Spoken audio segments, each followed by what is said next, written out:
Muy buenas noches, querida familia, que el Señor les bendiga, que hayan tenido un lindo y maravilloso día el día de hoy, un día de fructificación y de cumplimientos en sus vidas. Vamos a iniciar nuestra transmisión del día de hoy orando.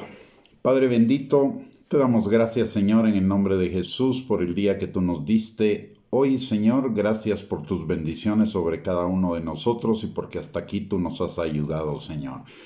En esta noche venimos pidiéndote que tú nos ayudes por tu Espíritu Santo, Señor, a abrir los ojos de nuestro entendimiento, a abrir nuestros oídos, pero por sobre todo, Señor, a preparar nuestro corazón para que como tierra fértil tu palabra sea sembrada en cada uno de nosotros y produzca vida y vida en abundancia para la gloria de tu nombre y para bendición nuestra. Te pedimos, Señor, que tu unción que permanece sobre cada uno de nosotros rompa todo yugo de mentira, de argumento y razonamiento falso que se oponga al conocimiento tuyo, Señor, y que revele la verdad de nuestros corazones para caminar, Señor, en integridad contigo. En el nombre poderoso de Cristo Jesús. Amén y amén.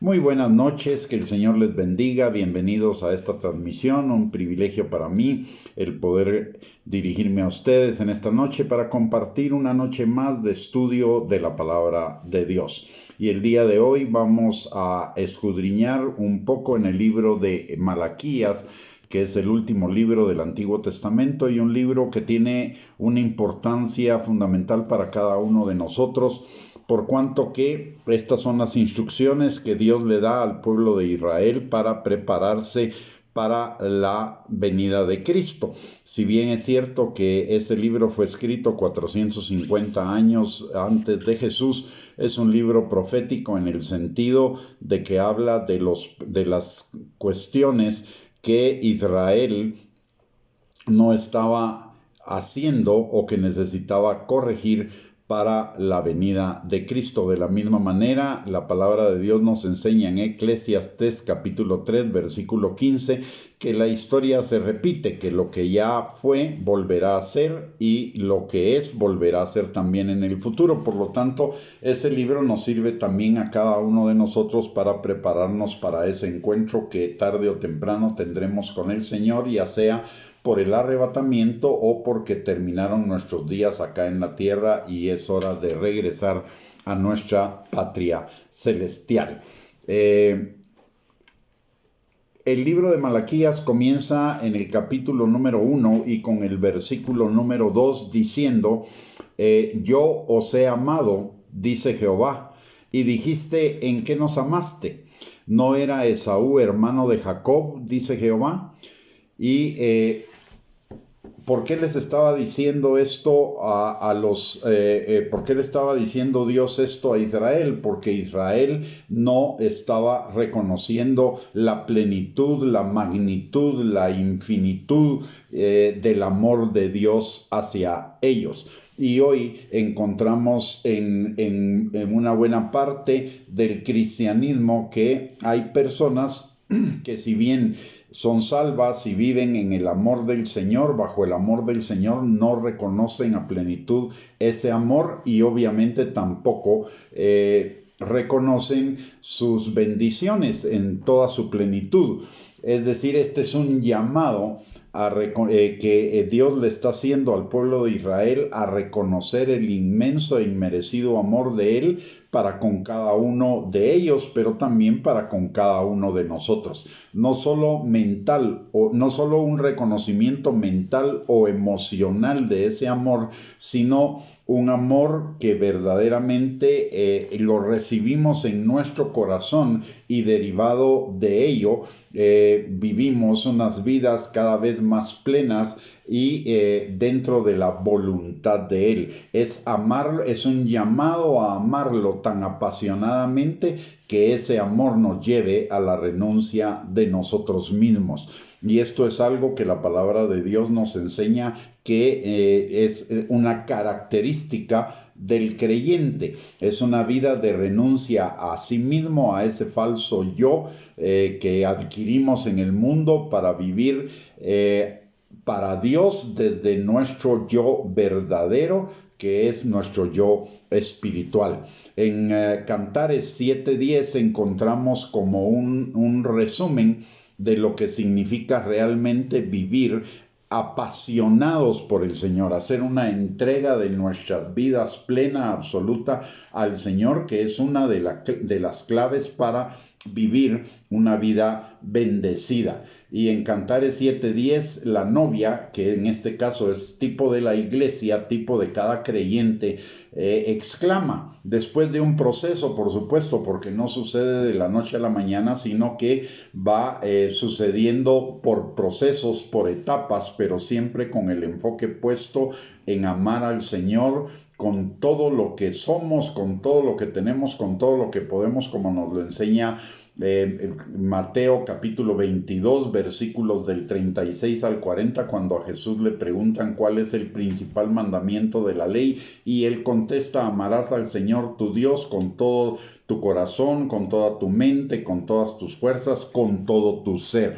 Es decir, una entrega de amor plena, absoluta, completa al Señor. No que el Señor sea uno de nuestros amores, sino que sea el amor principal, central, el amor más grande que nosotros podamos expresar en nuestras vidas. Y la novia dice lo que sintetiza realmente vivir apasionado por el Señor.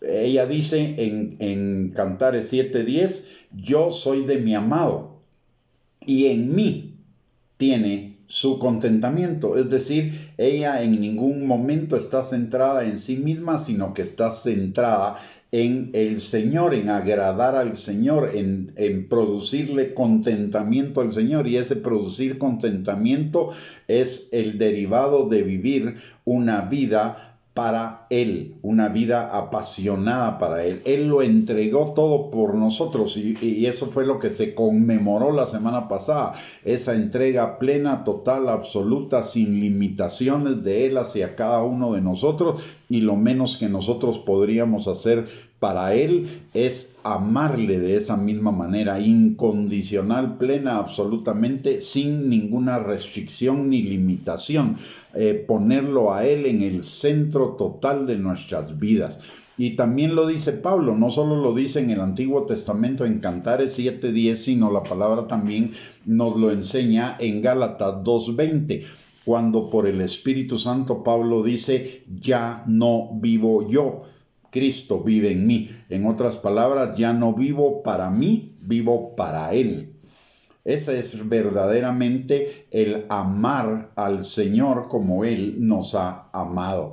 Y algunas de las fallas que nosotros podemos tener en este aspecto es no reconocer que a pesar de haber tenido la opción de escoger a otros mejores que nosotros, nos escogió a pesar de ello para esta salvación tan grande. Y eso es lo que el Señor les dice en Malaquías 1:3. Y amé a Jacob y a Esaú aborrecí, y convertí sus montes en desolación, y abandoné su heredad para los chacales del desierto.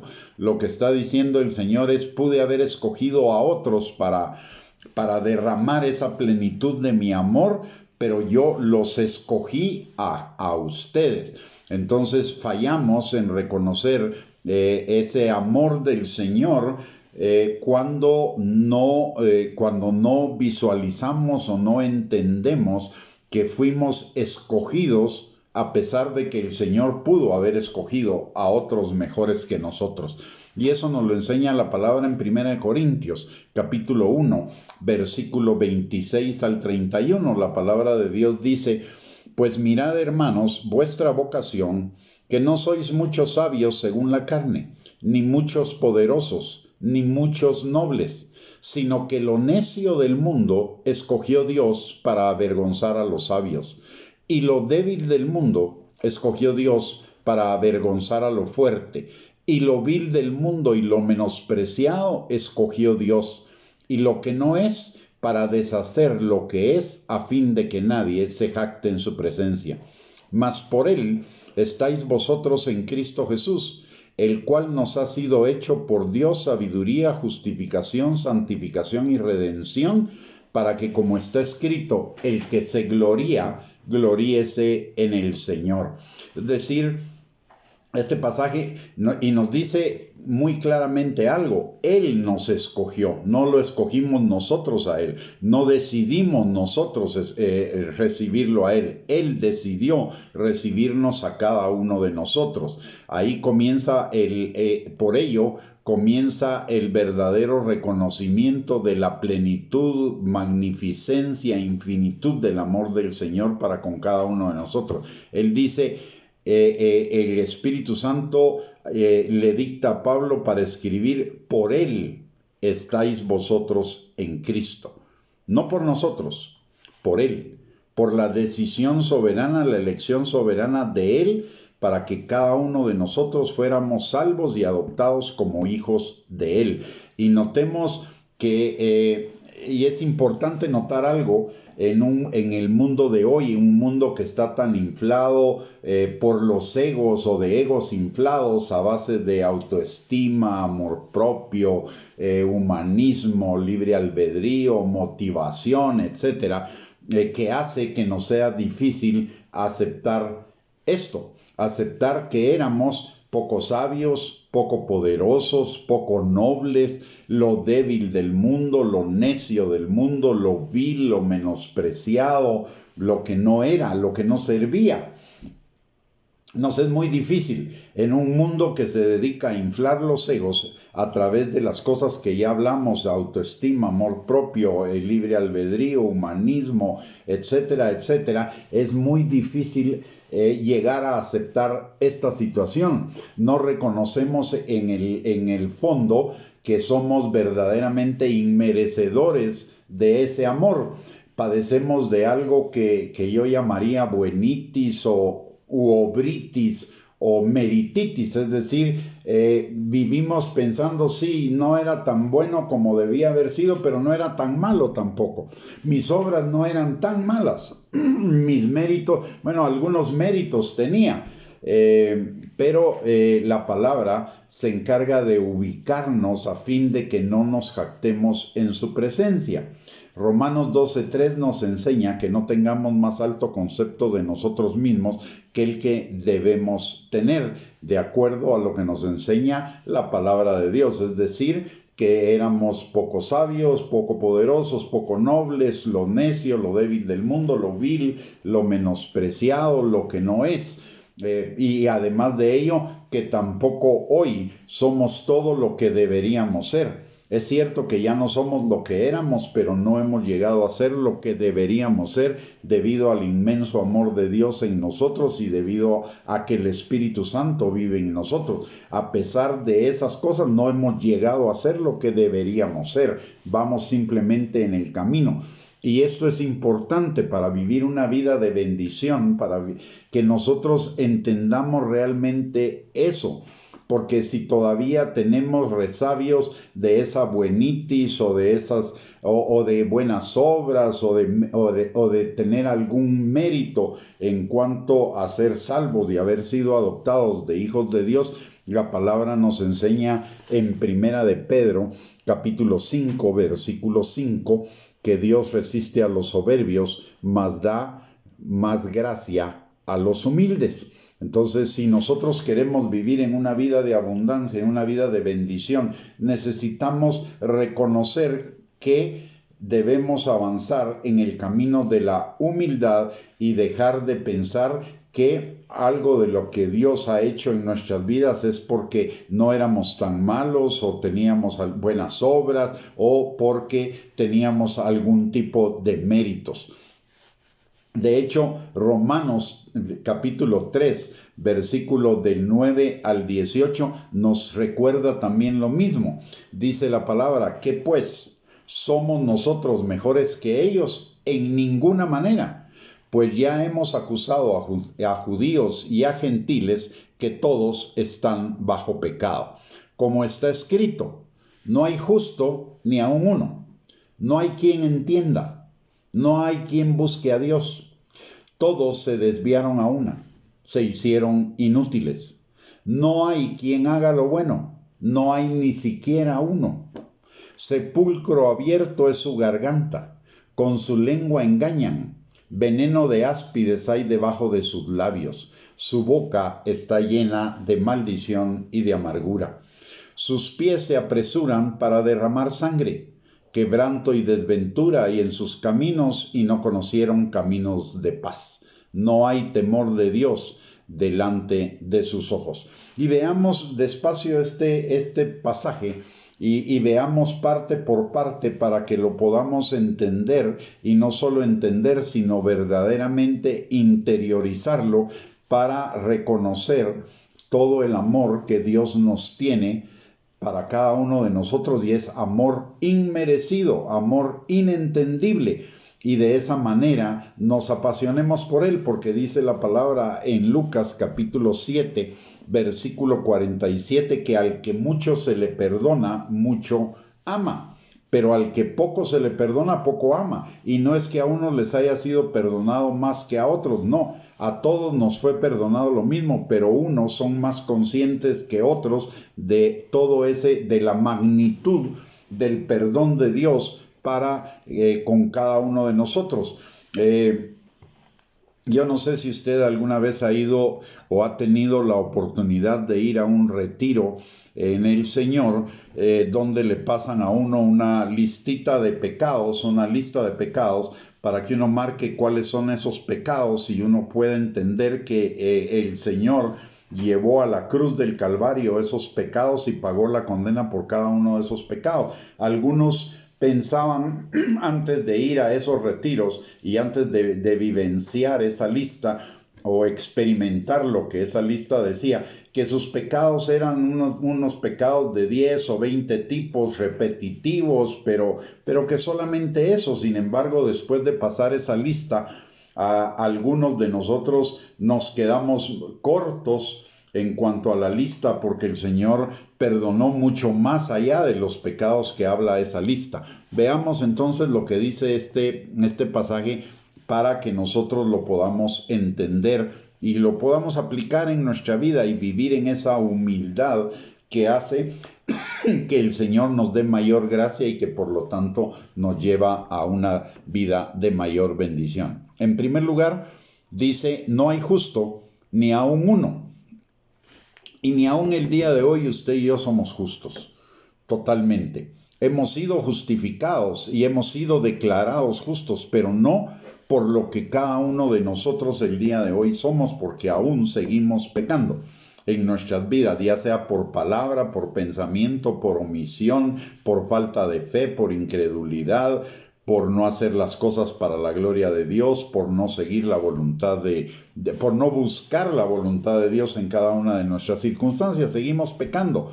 Por eso la Biblia no dice no había justo, sino dice no hay justo ni aún uno. Nosotros somos hechos justos por la sangre de Cristo, pero no por nuestros propios méritos ni por nuestras propias obras el día de hoy, que todavía son en una buena medida injustas. Entonces nuestra justicia el día de hoy, y lo dice claramente la palabra de Dios, en Cristo nos ha sido hecho a nosotros sabiduría, justificación, santificación y redención, justicia, en otras palabras. ¿Para qué? Para que el que se gloríe en el Señor y no en sí mismo. Hoy encontramos muchas personas que se jactan de que son grandes siervos del Señor o que tienen grandes dones o gran conocimiento o que son súper, hiper, mega espirituales. Y ahí está el primer pecado, que es el orgullo, es jactarse de algo que no nos corresponde, porque todo eso que podemos ser en este momento, todo eso bueno, correcto, alineado a la palabra de Dios que podemos ser en este momento, no es por nosotros mismos, sino es por Cristo en nosotros. Porque si hubiera sido posible que fuera por nosotros mismos, Cristo no hubiera venido a la cruz del Calvario, porque lo que hubiera sido posible para la carne no hubiera sido suficiente para ser justos, pero porque era imposible para la carne, tuvo que venir Cristo para que usted y yo fuéramos declarados justos, pero no por nuestra propia justicia, no por nuestras propias obras, ni nuestros méritos, ni nuestro merecimiento, ni nuestra buenitis, sino porque Dios en Cristo Jesús así le plació y fuimos imputados o nos fueron asignados los méritos, las obras y el carácter de Cristo a cada uno de nosotros, porque Él pagó el precio de ello en la cruz del Calvario para que usted y yo fuéramos salvos. En conclusión, ni aún el día de hoy somos justos en nuestra manera de vivir. Hemos sido justificados posicionalmente en Cristo Jesús, pero nuestra vida el día de hoy todavía está plagada de injusticia. Entonces no hay ninguna razón por la cual nos jactemos de nuestra espiritualidad o de las cosas que Dios hace a través nuestro o por nosotros. Porque no es por nosotros, es por su gracia, por su misericordia. Y si queremos seguir viendo esas manifestaciones del Señor en nuestras vidas, necesitamos la humildad de reconocer que somos total, completa y verdaderamente inmerecedores de ello, y no hay nada en nosotros que haga que el Señor actúe a favor de nosotros. Luego dice lo siguiente: no hay quien entienda. Y eso también es cierto en nuestras vidas el día de hoy. Apenas conocemos lo mínimo de Dios. Recordemos lo que dice Isaías 55, versículos del 8 al 10, que sus caminos son más altos que nuestros caminos y nuestros pensamientos, y sus pensamientos más altos que nuestros pensamientos. Y muchas veces cuando no lo entendemos, renegamos de esos caminos y de esos pensamientos y nos desviamos. Por ejemplo, no reconocemos que las pruebas, las dificultades, las tentaciones son oportunidades que Dios nos está dando de fortalecer nuestra fe, de fortalecer nuestro carácter en Él, sino que comenzamos a renegar y entonces ahí hay una manifestación de que no entendemos. Hay muchos que solo quieren, que piensan que vivir la vida cristiana es vivir solamente en bendiciones, solamente en éxito, solamente en satisfacciones, en placer, etcétera, etcétera. Para nada es así. El mismo Señor Jesucristo lo dijo en su palabra cuando estaba hablando con sus discípulos: en el mundo tendréis aflicción. La aflicción es parte de los pensamientos y de los caminos de Dios en nuestra vida, no para hacernos daño, sino para fortalecernos, para empoderarnos, para transformarnos, como dice Pedro en Primera de Pedro en el capítulo 1. Si es preciso que pasemos por algunas pruebas para que nuestra fe sea hallada en honra, gloria y alabanza al Señor cuando Él venga. Es porque esas pruebas, esas tribulaciones, esos problemas o esas circunstancias negativas son necesarias para cada uno de nosotros para que podamos ser encontrados delante del Señor, firmes en su segunda venida o cuando nos presentemos delante de Él. Pero muchas veces renegamos de esas cosas porque no entendemos. Nuestro entendimiento es un entendimiento de un alcance muy limitado sobre los planes sobrenaturales e ilimitados de Dios para cada uno de nosotros. Pero cuando renegamos, manifestamos en realidad que no amamos tanto al Señor, porque le estamos reclamando, le estamos diciendo que Él no es tan bueno como nosotros creíamos, porque está permitiendo esas cosas en nosotros sin saber o sin reconocer lo que la palabra de Dios dice en Romanos capítulo 8, versículo 28 al 29, que todas las cosas obran para bien de los que amamos al Señor. O sea, en nuestras vidas, todo lo que Dios permite es para nuestro bien, aunque no nos agrade. Los caminos nuestros no son los caminos del Señor, ni sus pensamientos los nuestros. Una cosa es lo que nosotros pensamos que es bueno y otra cosa es lo que Dios piensa que es bueno. Nosotros estamos pensando en lo bueno por la inmediatez. Dios está pensando en lo bueno a largo plazo. Y Él permite las pruebas, las circunstancias adversas, los problemas en nuestra vida y aún las tentaciones para sacar de eso lo bueno que Él ha puesto en nosotros, para pulirlo, para perfeccionarlo, para que sea cada vez más manifiesto que Él vive en nosotros. Entonces ya vimos, no hay justo ni aun uno, no hay quien entienda, y eso es en tiempo presente, y eso nos incluye a cada uno de nosotros. Recordemos que si hemos sido hechos justos y que si tenemos algún entendimiento mayor de lo que puedan tener algunos más, no es por nuestros méritos, sino es por su gracia, por su misericordia y porque Él lo ha hecho en nosotros. No tenemos entonces por qué jactarnos de que entendamos más que los demás, porque es una gracia de Dios, es un don de Dios, es un regalo de Dios que no merecíamos, pero que Él nos lo dio por su infinito amor para con cada uno de nosotros y porque es parte de su propósito para nuestras vidas, un propósito que no merecíamos, pero un propósito que Él decidió en su amor para con cada uno de nosotros, un buen propósito. Luego, la palabra de Dios dice también, no hay quien busque a Dios.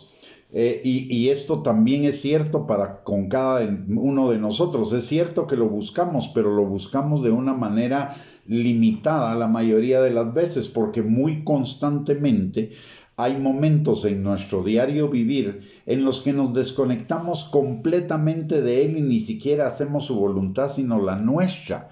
Es decir, no lo estamos buscando a Él, no estamos buscando agradarlo a Él, estamos buscando agradarnos de alguna manera a nosotros.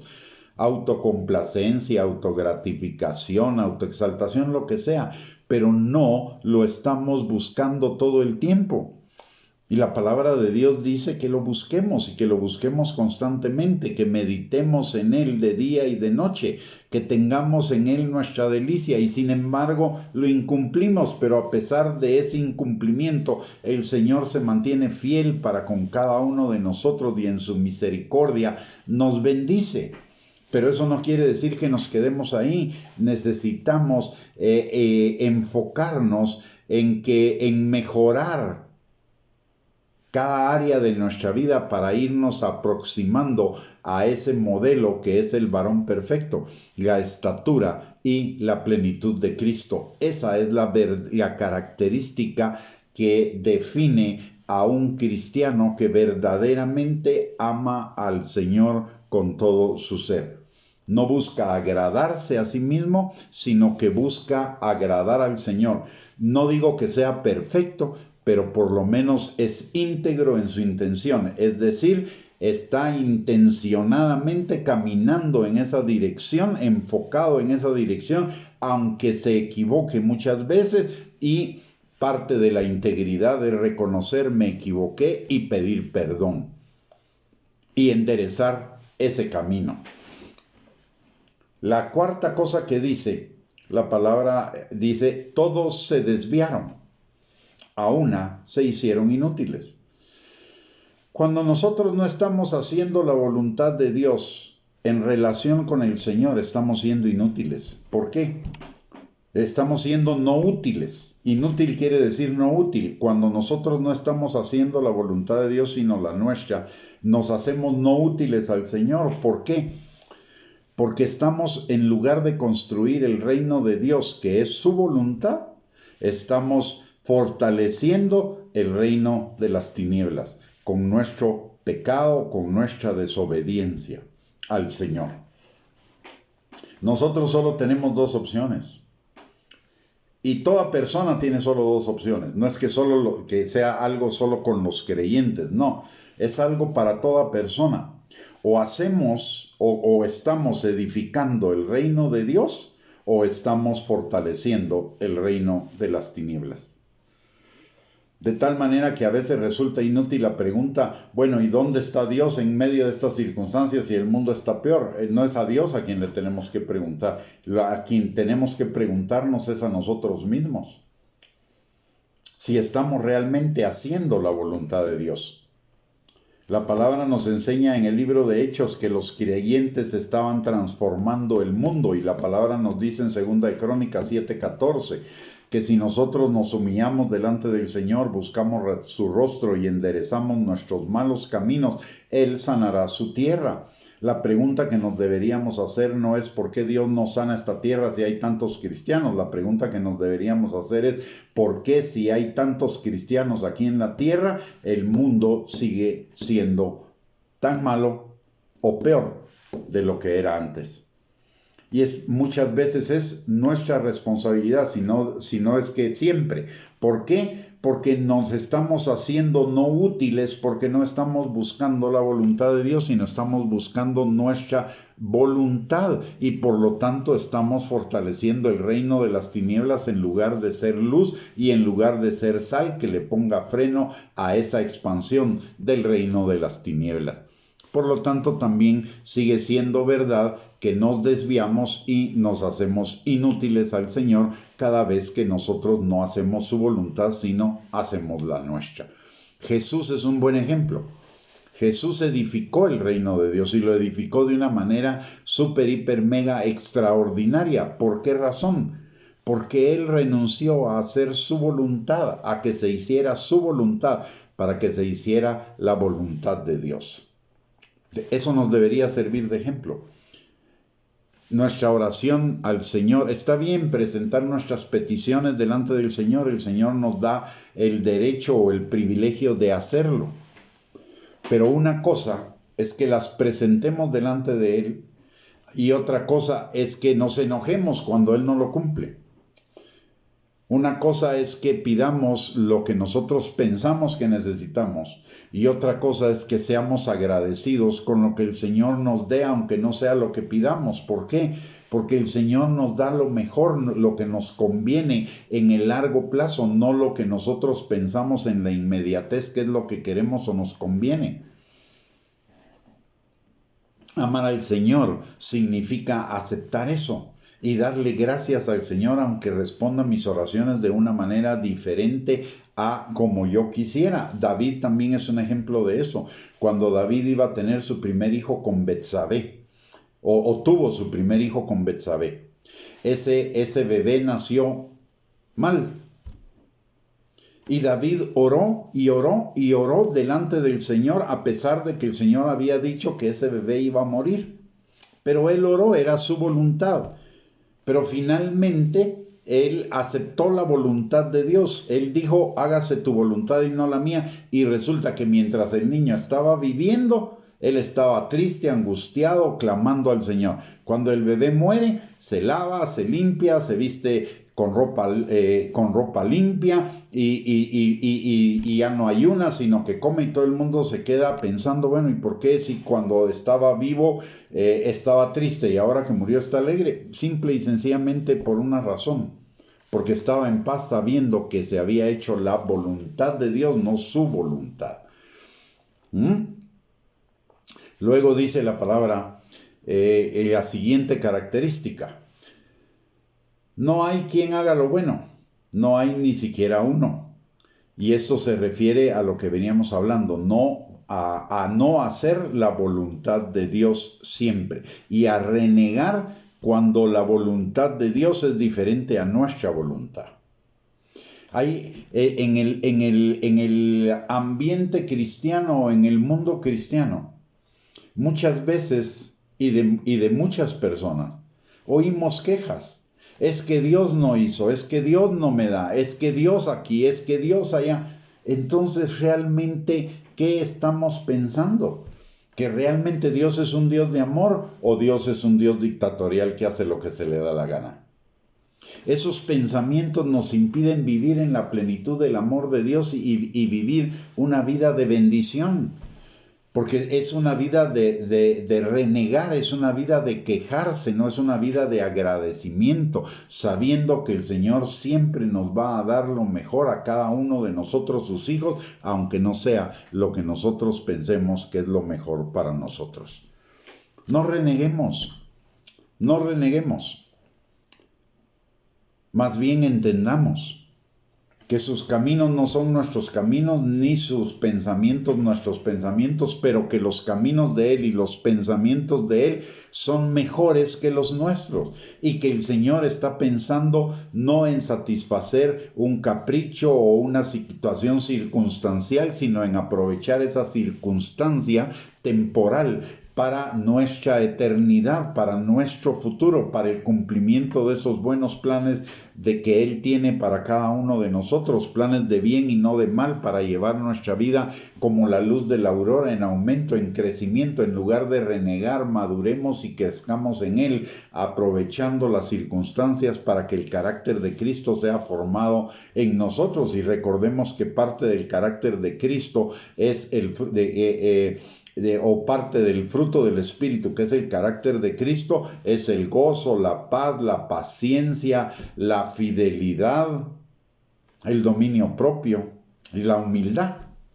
Seamos humildes de reconocer que el Señor tiene mejores planes para cada uno de nosotros. Eso es amarle a Él. Cuando reconocemos nuestra ignorancia, nuestra injusticia, que realmente no estábamos buscando al Señor en esas peticiones, sino que estábamos buscando nuestro propio interés o nuestro propio beneficio.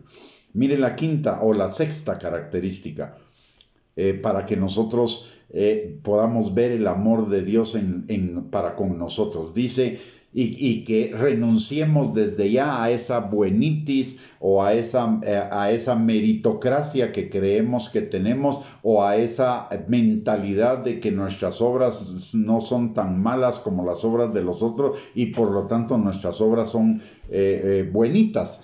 Necesitamos renunciar a eso. ¿Por qué? Porque mire esto, dice, sepulcro abierto es su garganta, con su lengua engañan.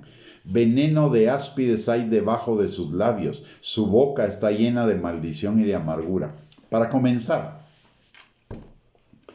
¿cuántos nunca dicen una mentira? Le voy a poner un ejemplo, que lo puse hoy en otra enseñanza. Llegamos tarde a una cita, nos habíamos comprometido a llegar a cierta hora a una cita. Y llegamos 20 minutos tarde. ¿Y qué es lo que hacemos? Comenzamos a justificarnos. Que el tráfico, que un accidente, que esto. Y no pudimos haber prevenido el tráfico, no pudimos haber prevenido el accidente, no pudimos haber salido más temprano. Realmente ni el accidente ni el tráfico tuvieron la culpa. Fue nuestra irresponsabilidad para cumplir ese compromiso. Mentimos. Porque dijimos que íbamos a llegar a una hora y no hicimos la provisión para llegar a esa hora, y todavía nos justificamos diciendo, ay sí, pero la hora chapina. Nada que hora chapina. La hora es la hora de Dios. Y la hora es la hora a la cual nos comprometimos. Y si nos comprometimos a las 8, era a las 8, no a las 8:15, a las 8:20, a las 8:30.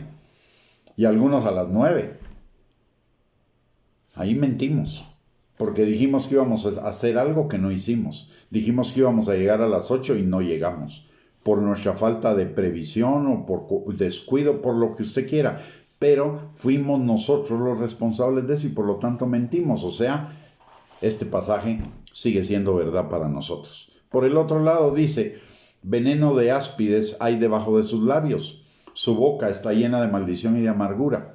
Pregunto, ¿nunca hablamos mal de nadie? Nunca emitimos palabras que dicen mal de otra persona. Le cuento que eso es maldecir. Y la Biblia dice que no maldigamos, sino que bendigamos, es decir, digamos bien de las otras personas. Entonces maldecimos.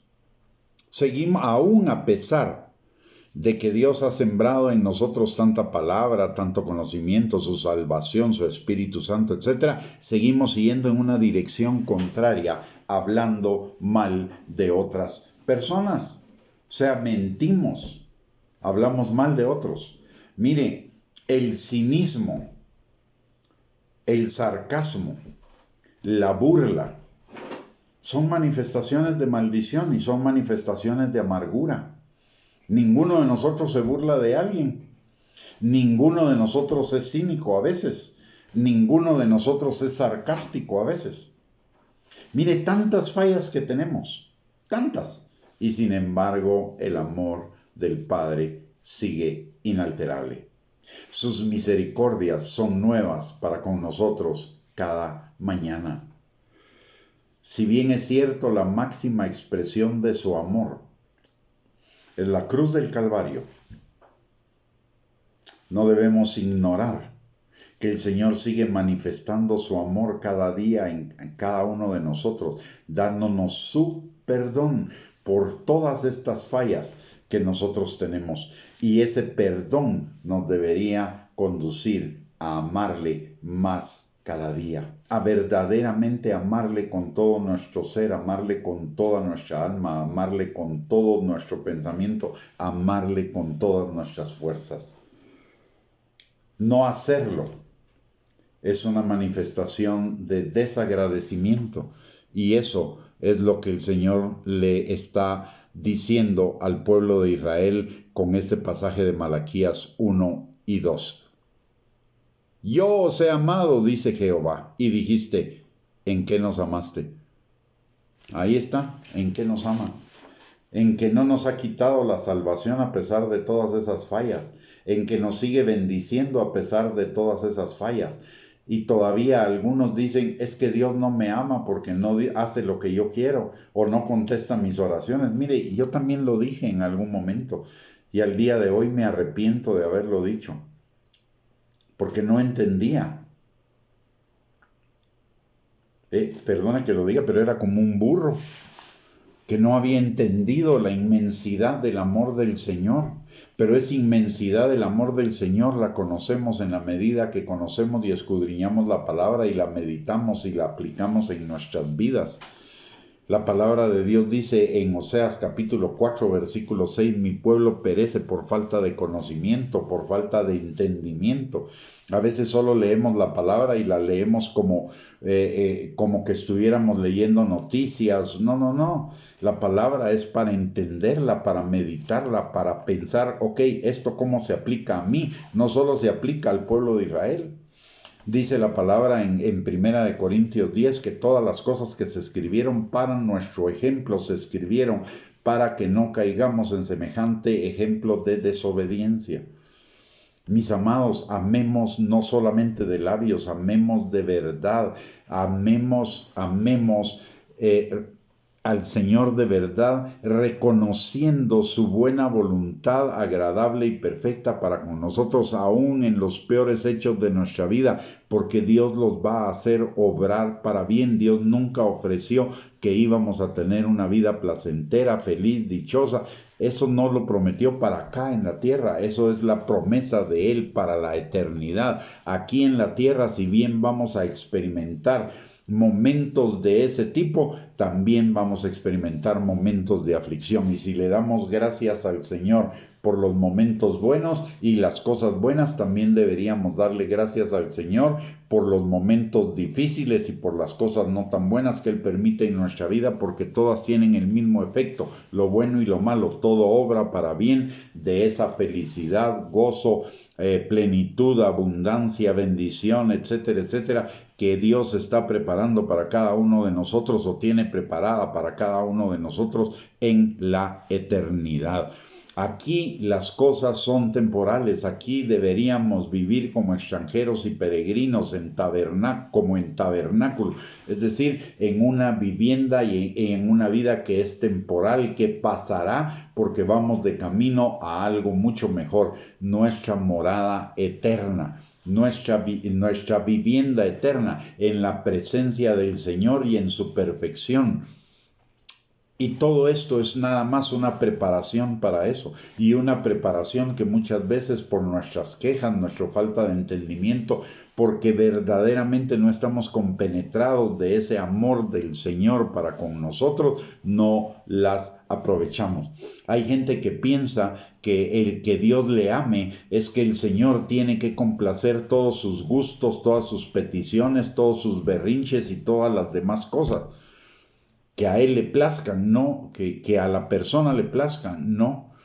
El Señor no está para complacer todo lo que yo quiera, el Señor está para cumplir su propósito en mí de formarme en el carácter de Cristo para que sea como Cristo en algún momento de mi vida.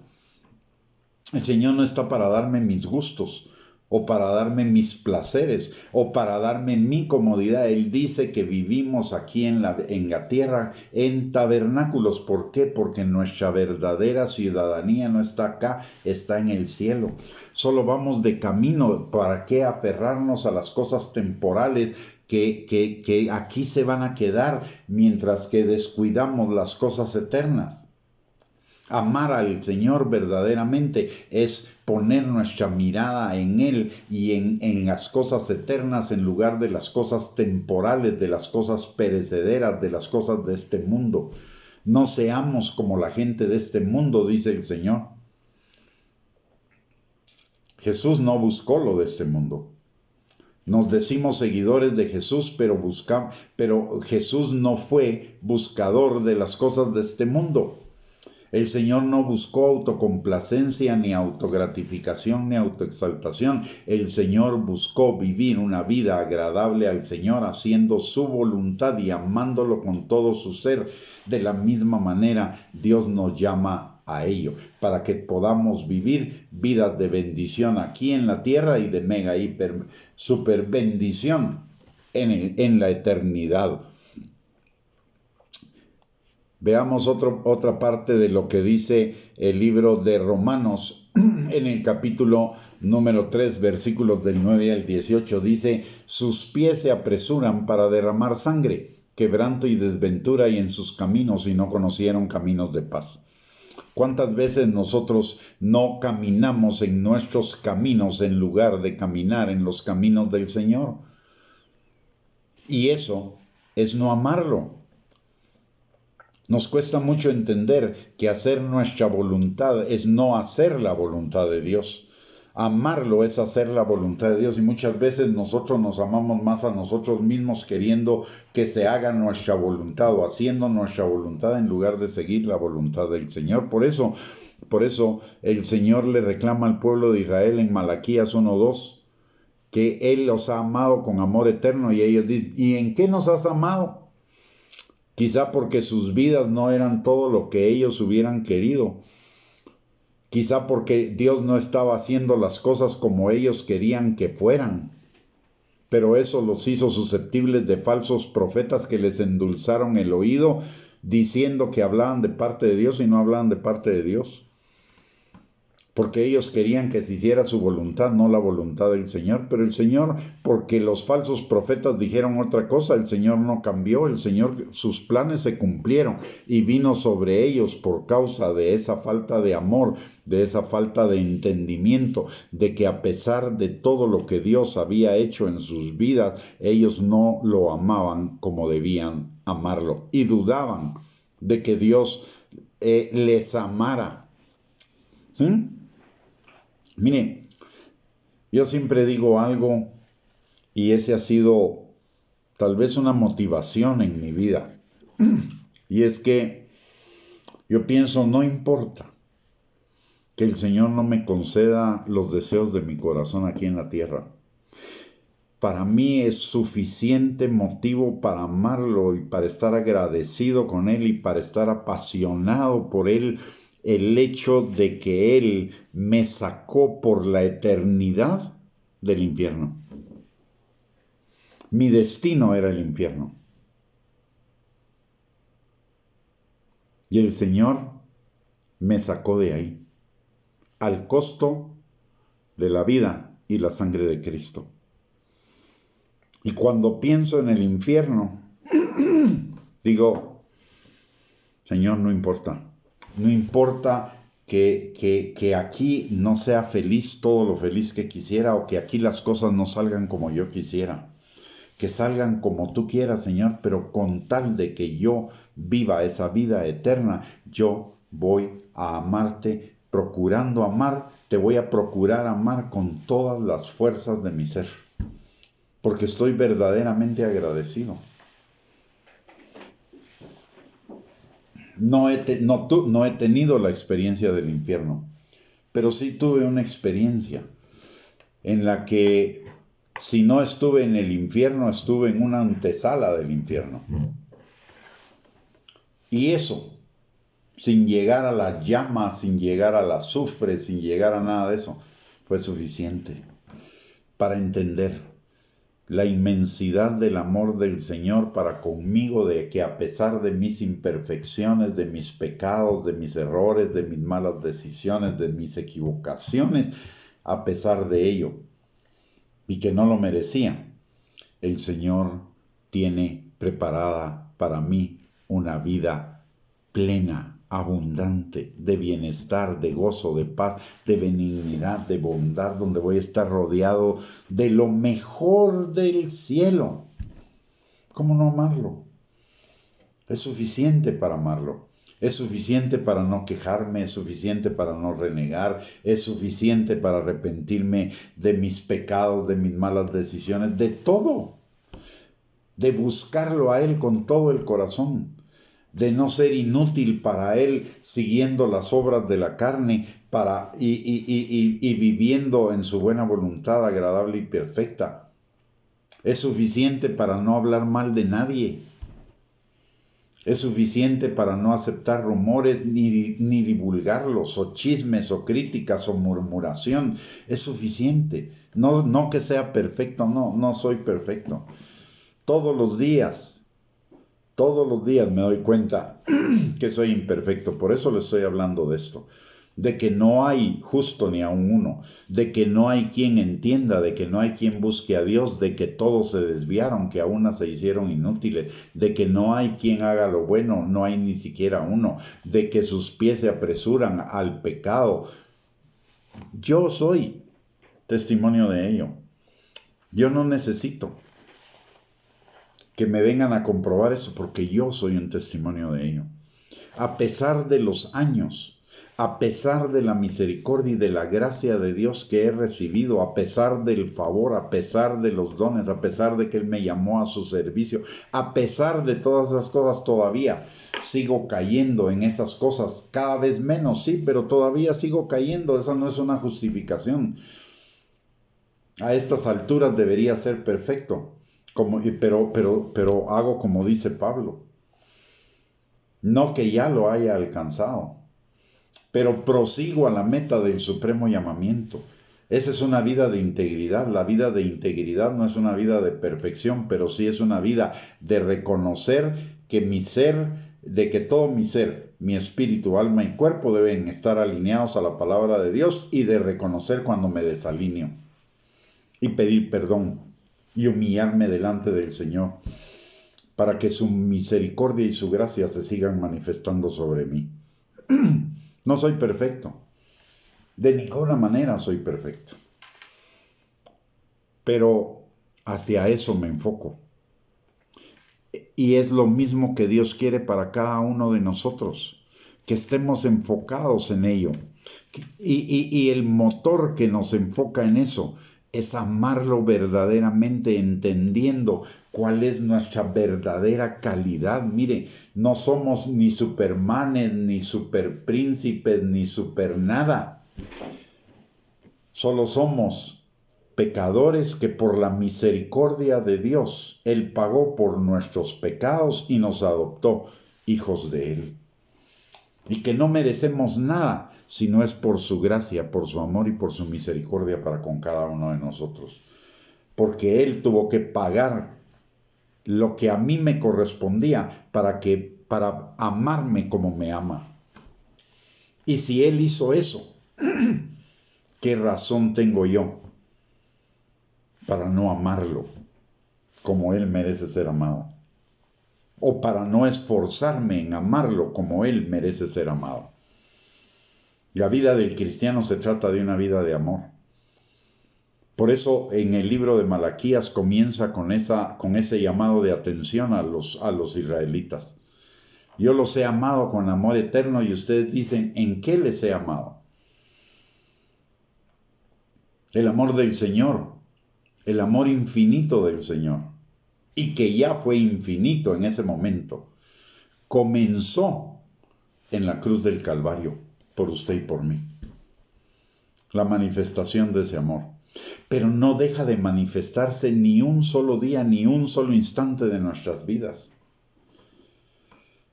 Se sigue manifestando todos los días, todo el tiempo, en todas sus bendiciones, en todas sus buenas dádivas, en todos sus dones perfectos. ¿Cómo no amarlo? ¿Cómo no comprometernos a amarlo con todo nuestro ser si es un Dios tan infinitamente perfecto y amoroso para con cada uno de nosotros? Y miren la última. La última dice, la última de Romanos 3:9 al 18 dice: no hay temor de Dios delante de sus ojos. No hay reverencia, no hay honra, no hay rendición total, solo en los mínimos, solo el básico necesario para ser salvos. Pero no hay ¿cuántos de nosotros tenemos un verdadero temor del Señor? Una reverencia, una honra, una rendición tan total a Él que nunca pequemos, que nunca fallemos. Por lo tanto, todavía necesitamos ser perfeccionados en nuestro temor delante de Él. Pero a pesar de ello, hago una pregunta. ¿Todavía nos sentimos mejor que otros? ¿Todavía nos jactamos de lo bueno que hacemos? ¿Todavía nos sentimos muy salsa porque somos hijos de Dios? ¿O porque le servimos? ¿Todavía pensamos que sin nosotros los demás estarían peor?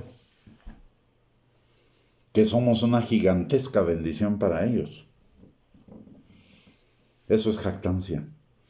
Y la palabra de Dios, y la jactancia viene de no entender el amor del Señor. Y la palabra de Dios dice que no podemos jactarnos en su presencia. Todo lo que somos, todo lo que tenemos, todo lo que podemos, todo lo que hacemos, todo en nuestras vidas es gracias a Él. Es una dádiva de Él. Y por lo tanto, solo Él merece la gloria, no nosotros. No hay nada bueno en nosotros a menos que sea Dios. No hay nada. Mis amados, la primera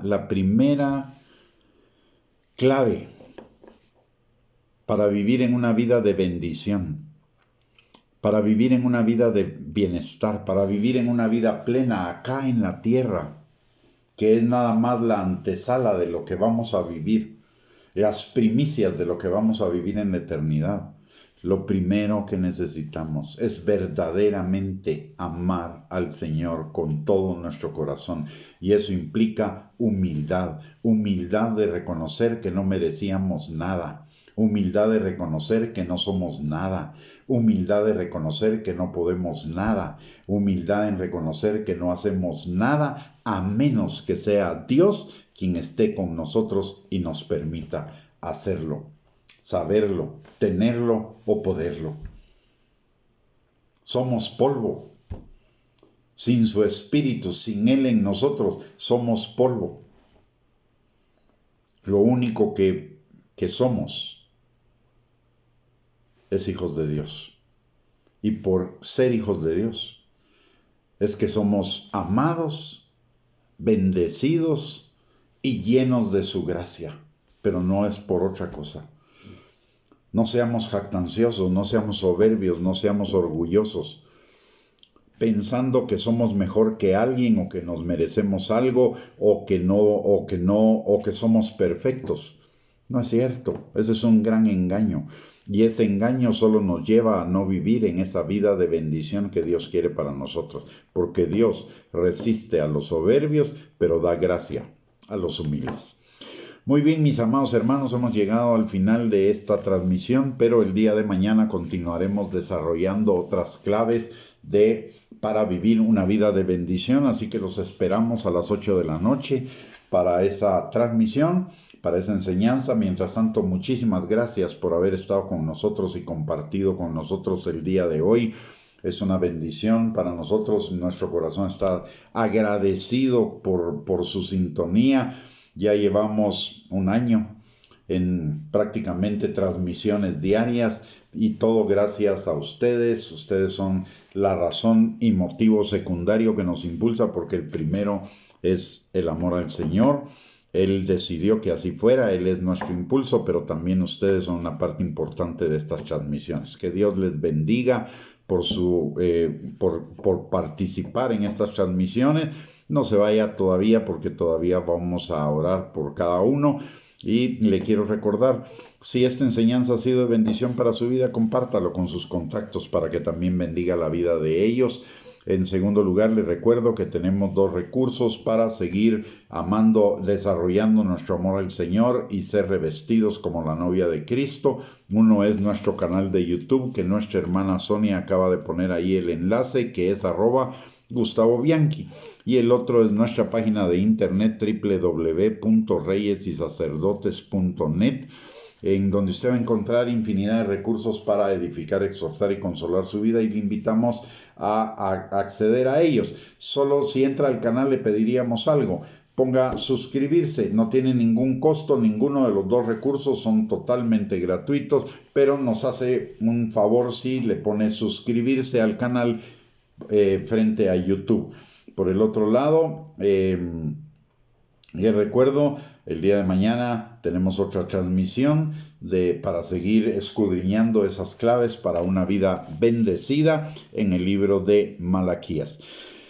Vamos a orar por cada uno de nosotros y por todos los nuestros, así que le voy a pedir que me haga el favor de acompañarme.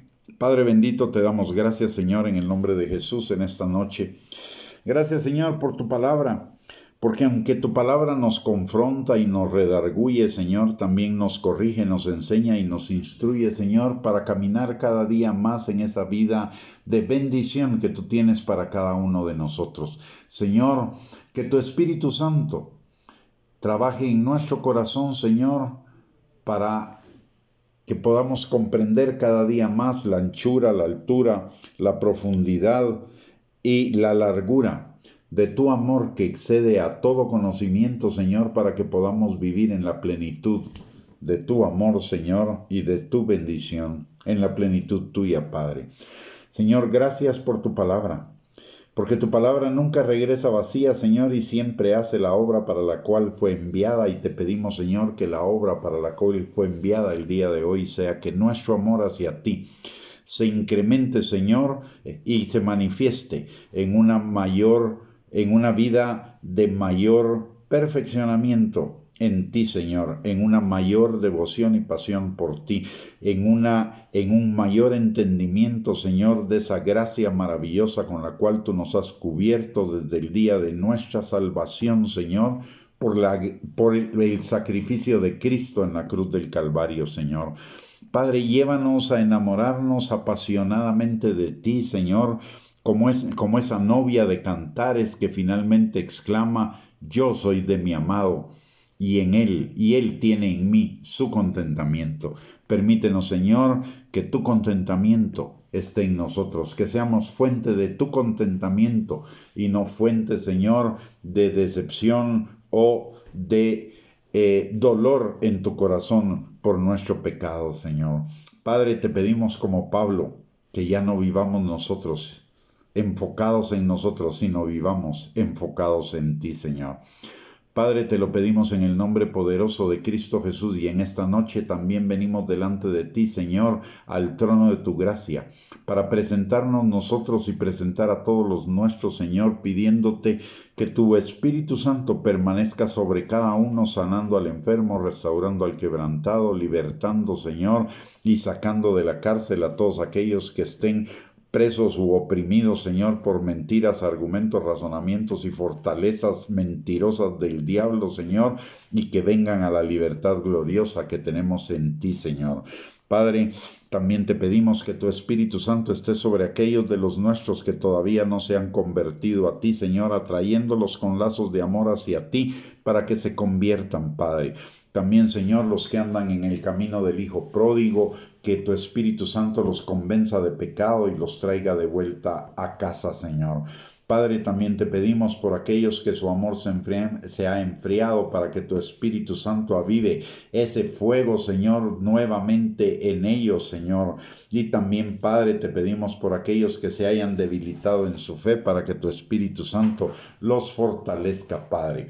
Te pedimos para cada uno de nosotros en esta noche, una noche de descanso en nuestro cuerpo físico. Pero también te pedimos, Señor, que tu Espíritu Santo ministre en nuestro espíritu, nuestra alma y nuestro corazón, dándole vida, Señor, a esas palabras de eternidad y de bendición que tú has sembrado en cada uno de nosotros, Padre. Y, Señor, que nos llene de tu gozo para enfrentar el día de mañana, que es el día que tú has hecho, para que nos gocemos y nos alegremos en ti, Señor. Y que todo lo que hagamos sea para tu gloria y para bendición de otros y para bendición nuestra. Todo te lo pedimos, Señor, en el nombre poderoso de Cristo Jesús. Amén y amén. Muy bien, mis amados hermanos, hemos llegado al final de esta transmisión. Muchísimas gracias por sintonizarnos. Que tengan una linda noche. Les envío bendiciones, saludos y un abrazo a todos, y que tengan una bendecida noche y un bendecido día de miércoles. Y primeramente Dios, si Él lo permite, nos veremos mañana nuevamente a las 8 de la noche. Bendiciones y un abrazo.